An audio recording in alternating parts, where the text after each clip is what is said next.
Bismillahirrahmanirrahim. Dear student, today we will discuss about Goodbye Mr. Chips, chapter number 2. As my previous lecture was about Mr. Chips, chapter number 1, and I gave you detail about the Mr. Chips, chapter number 1, question, answer, and summary. And today we will discuss about chapter number 2. और chapter number 2 जो है उसके अंदर जो है summary होगी। इससे पहले एक एक पैराग्राफ की समरी मैं आपके सामने पेश करूंगा। उसके बाद जो है क्वेश्चन और आंसर जो है आपके सामने पेश किए जाएंगे और लास्ट पे जो है इस चैप्टर के सिनोनिम्स को डिस्कस किया जाएगा। जैसा कि स्टूडेंट्स आपको पता है कि मिस्टर चिप्स जो है ये थोड़ा सा बोरिंग नावल है, लेकिन मैंने अपनी पूरी कोशिश कर रहा हूँ कि इसकी कहानी और इसके जितने भी इवेंट्स हैं उनको step by step paragraph to paragraph आपके सामने पेश करूँ, ताकि आपका अंडरस्टैंडिंग का लेवल जो है वो बहुत अच्छा हो और आप इसको बेहतर तरीके से अंडरस्टैंड कर सकें। तो अब मैंने जो समरी दी है चैप्टर नंबर 2 की, इसकी पैराग्राफ टू पैराग्राफ दी गई है, तो इसलिए आप पूरी समरी को सुने और सुनने के बाद जो है इसको अंडरस्टैंड करें। और आपका जो क्वेश्चन आंसर है वो कहीं से भी आ सकते हैं, लेकिन आपने टेक्स्ट को समझना है। टेक्स्ट सिर्फ स्टोरी नहीं होती। कुछ बच्चे ये समझते हैं कि स्टूडेंट ये समझते हैं कि टेक्स्ट सिर्फ स्टोरी का नाम होता है। नहीं, टेक्स्ट के अंदर और भी बहुत सी चीज़ें होती हैं जिनको जो है हमने डिग आउट करना होता है और उसके अंडर करंट्स मीनिंग को भी देखना होता है। तो अब हम अपने लेक्चर की तरफ चलते हैं। हमारी सबसे पहली स्लाइड जो है वो goodbye Mister Chips chapter number 2 summary को देखते हैं। हिस्ट्री ऑफ ब्रूकफील्ड स्कूल, इस चैप्टर के अंदर जो है ब्रूकफील्ड स्कूल की हिस्ट्री बयान की गई है कि ब्रूकफील्ड स्कूल कैसे बना, किस दौर में बना, इसका क्या स्टेटस था, इन तमाम चीज़ों के बारे में जो है पहला पैराग्राफ में जिक्र होना है। Brookfield was situated behind the rampart of an old ancient elm tree. अब ब्रूकफील्ड स्कूल जो है ये कहाँ पे वाक़या था? एक जो है दीवार जो है बनी हुई मिट्टी की दीवार जो है और उसके दरख्त जो है एल्म के दरख्त थे। एल्म के दरख्तों के ऊपर जो है वहाँ पे क्रीपर थी, उसके ऊपर बेल चढ़ी हुई थी, उसके पीछे स्कूल वाक़या था। दूसरा इसका एलिमेंट यह है कि ब्रूकफील्ड स्कूल जो है establish as a grammar school in the reign of Queen Elizabeth. अब जो है क्वीन एलिजाबेथ के दौर में ब्रूकफील्ड स्कूल जो है ग्रामर स्कूल के तौर पर जो है मारज़ वजूद में आया। तीसरा इस पैराग्राफ का जो एलिमेंट है कि it was not famous as Harrow at England. उस वक्त जो है इंग्लिस्तान के अंदर जो है दो स्कूल थे बहुत इंपॉर्टेंट, इसमें हारो भी था, एटन भी था, लेकिन जो है ये हारो जो है वो पहले नंबर पे था और ये दूसरे नंबर का किसी हद तक जो स्कूल था, लेकिन ये इतना फेमस स्कूल नहीं था ब्रूकफील्ड स्कूल जो है। इसका चौथा एस्पेक्ट ये है कि इस स्कूल के अंदर जो है राइज एंड फॉल जो है वो बहुत आया है। कभी कभार जो है ये इसकी जो है तादाद इतनी कम हो जाती थी कि ऐसा लगता था कि ये स्कूल ख़त्म हो जाएगा, और कभी कभार जबकि दूसरी तरफ हम देखें तो इसका इतनी अच्छी मशहूरी हो जाती थी कि ये जो है अच्छे दर्जे का स्कूल बन जाता था।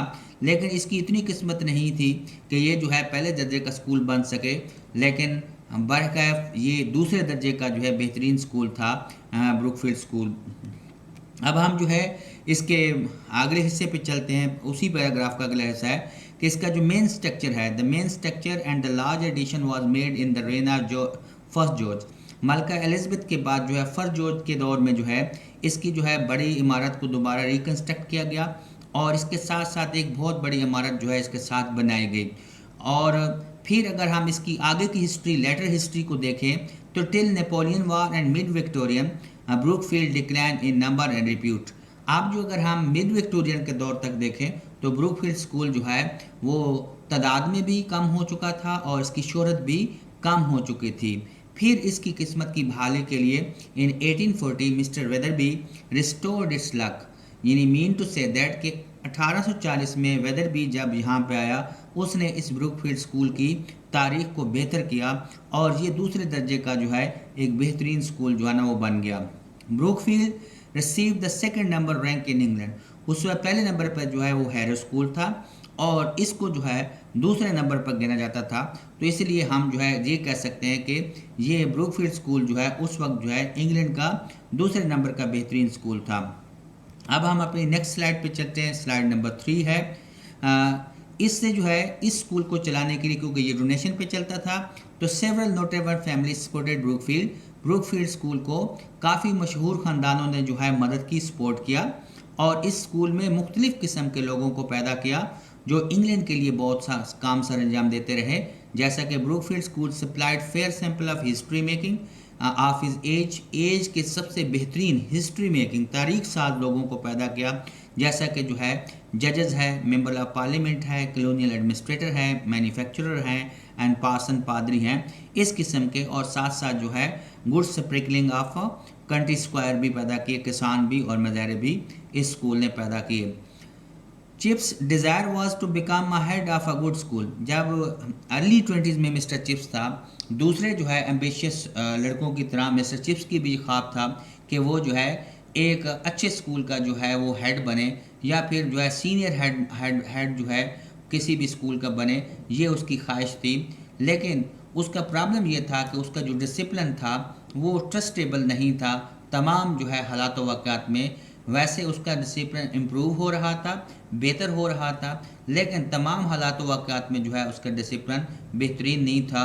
और उनकी जो है जो डिग्रीज थी वो भी मीडियोकर थी, वो सिंपल ग्रेजुएट था और उसके कोई प्राइवेट मींस भी नहीं थे और कोई रिलेशन भी नहीं थी जिससे उसको प्रमोशन मिलता। तो इस सिंपल ग्रेजुएट होने की वजह से डिसिप्लिन में भी काफ़ी वीकनेस थी। तो अब जो है इसलिए उसका डिसिप्लिन तमाम मामलात में बिल्कुल रिलायबल नहीं था। 40 साल की उम्र में मिस्टर चिप्स जो है वो डीपली सेटल हो जाता है ब्रूकफील्ड स्कूल में। एक नए हेडमास्टर, जवान हेडमास्टर के अंडर जो है वो बिल्कुल डीपली सेटल होता है। पहले मिस्टर चिप्स ने सोचा था कि मुझे अब हालात जो है उसके खिलाफ जा रहे हैं तो उसे अब कहीं प्रमोशन पे चले जाना चाहिए, लेकिन जब दूसरी तरफ उन्हें देखा कि उसकी क्वालिफ़िकेशन भी बेटर नहीं है और जबकि उसकी डिग्री भी मीडियोकर है, तो उन्होंने यही सोचा कि बेहतर है कि यहाँ पे टाइम स्पेंड कर दिया जाए, क्योंकि वहाँ पे वो सीनियरिटी भी गेन कर चुका था। अब 40 साल की उम्र में वो काफ़ी सेट हो चुका था। At 50 Chips became doyen of staff. 50 साल की उम्र में जो है मिस्टर चिप्स जो है वो डॉइन बन गया। और 65 साल की उम्र में एट 65 इन 1913 चिप्स रिटायर्ड। और 1913 में जब वो 65 साल का हुआ उसको जो है मुलाजमत से वो सबकदोश हो गया। सबकदोश होने के बाद जो है उसको एक क्लॉक दिया गया और राइटिंग डेस्क दिया गया और चेक दिया गया, और वो रोड के पार मिसेस विकर के घर पर रहना शुरू हो गया था। और जब उसको ये सब कुछ दिया गया था उस दिन जो है एक शानदार जो है बड़ा बहुत ही अप्रोरियस मीन नाइजी किस्म का जो है खाना, शोर शराबे वाला जो है एक खाना दिया गया था, और मिस्टर चिप्स जो है रिटायर्ड हो गए थे अपनी जॉब से। उसके बाद जो है डियर स्टूडेंट अब हम जो है क्वेश्चन चैप्टर नंबर 2 के जो है क्वेश्चन आंसर जो है, क्योंकि ये एक छोटा सा चैप्टर है इसलिए इसके क्वेश्चन आंसर भी शॉर्ट है, अब हम इनको देखेंगे। फर्स्ट क्वेश्चन जो है where was Brookfield situated. Brookfield situated कहाँ पे था? ब्रूकफील्ड, अब इसका जवाब ये है, Brookfield was situated behind the rampart of old elm tree. Elm tree was full of autumn's mantle creeper. अब जो ब्रूकफील्ड स्कूल जो है वो एल्म के दरख्तों की दीवार के पीछे वाक़ था, और एल्म के दरख्त जो है वो आर्टम मेंटल क्रीपर के साथ जो है बेल के साथ भरे हुए थे। क्वेश्चन नंबर 2 हम देखते हैं, when was Brookfield established. Brookfield जो है वो मार्ज़ वजूद में कब आया, बना कब?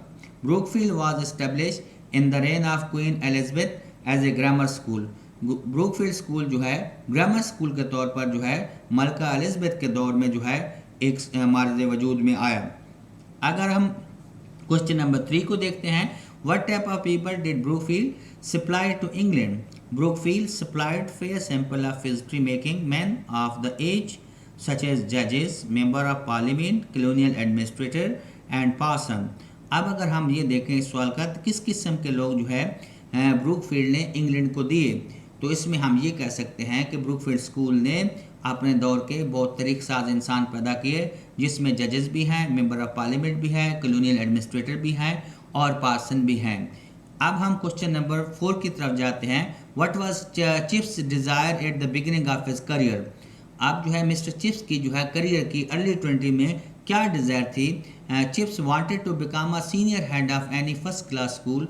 मिस्टर चिप्स जो है पहले दर्जे के एक स्कूल के अंदर जो है सीनियर हेडमास्टर बनना चाहता था। उसकी बिगिनिंग की इस तरह ख्वाहिश थी जिस तरह दूसरे 20s के अंदर जो है जवान होते हैं उनकी ख्वाहिश होती है। क्वेश्चन नंबर 5 को देखते हैं, why did Chips not get promotion.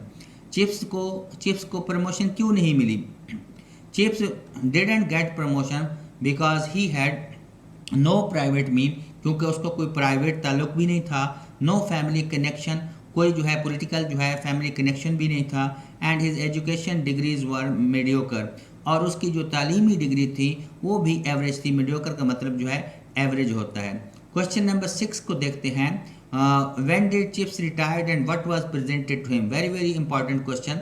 Mister Chips जो है वो कब रिटायर्ड हुए और उनको क्या चीज़ जो है पेश की गई? व्हेन चिप्स टर्न 65, या मिस्टर चिप्स 65 साल के हो गए, ही रिटायर्ड इन 1913, 1913 में वो रिटायर्ड हो गए, and a cheque, a writing desk and the clock were presented to him, और एक घड़ी जो है और एक राइटिंग डेस्क उनको पेश किया गया। तो डियर स्टूडेंट जो है यहाँ पे हमारे क्वेश्चन आंसर भी खत्म हुए, क्योंकि एक छोटा सा और शॉर्ट चैप्टर है इसलिए इसके क्वेश्चन भी कम है। Now jump to the synonyms of the chapter number 2। Word दिया हुआ है, फिर सिनोनिम्स हैं, और फिर उर्दू में इसका मीनिंग भी दिया गया है। फर्स्टली जो है आपने देखना है रैम्पॉट है, रैम्पॉट एम्बैंकमेंट है, इसको है सिनोनिम्स, और इसका मतलब मिट्टी का बांध या किनारा जो है। रसिट है, रसिट का मतलब होता है सुर्खी मैल, और इसका सिनोनिम्स जो होगा रेडिश होगा या ब्राउन होगा। मेंटल जो है क्लॉक को कहते हैं, या कवरिंग को जो ऊपर वाला होता है गलाफ होता है उसको जो है मेंटल कहते हैं। अब next to the fourth one, that is creeper. Creeper है क्लाइंबिंग द प्लांट, जो पौधों के ऊपर जो है या दरख्त के ऊपर जो है जो एक बेल होती है जो चढ़ी होती है उसको क्रीपर कहते हैं। अगर क्वार्टेंगल जो है हैविंग 4 साइड्स, ऐसी बिल्डिंग जिसका 4 कोनों वाली हो उसको क्वार्टेंगल कहते हैं। अब जो है रेन जो है, रेन का मतलब होता है रूल, दौरे हुकूमत के अंदर जो है एलिज़ाबेथ के रोल की बात कर रहा है, मलका एलिज़ाबेथ। डिविंडल का मतलब होता है डिक्रीज या डिक्लाइन, जो है कम हो जाना या जवाल पजीर हो जाने को कहते हैं। आगे हम देखते हैं इलस्ट्रेरियस जो है, इलस्ट्रेरियस फेमस को कहते हैं, मशहूर को, जो कि उस वक्त मशहूर हो गया था। सब्सिक्वेंट जो है सक्सीडिंग है या लेटर है, सब्सिक्वेंट का मतलब है कि बाद की हिस्ट्री, बाद या लेट जिसको हम कह सकते हैं।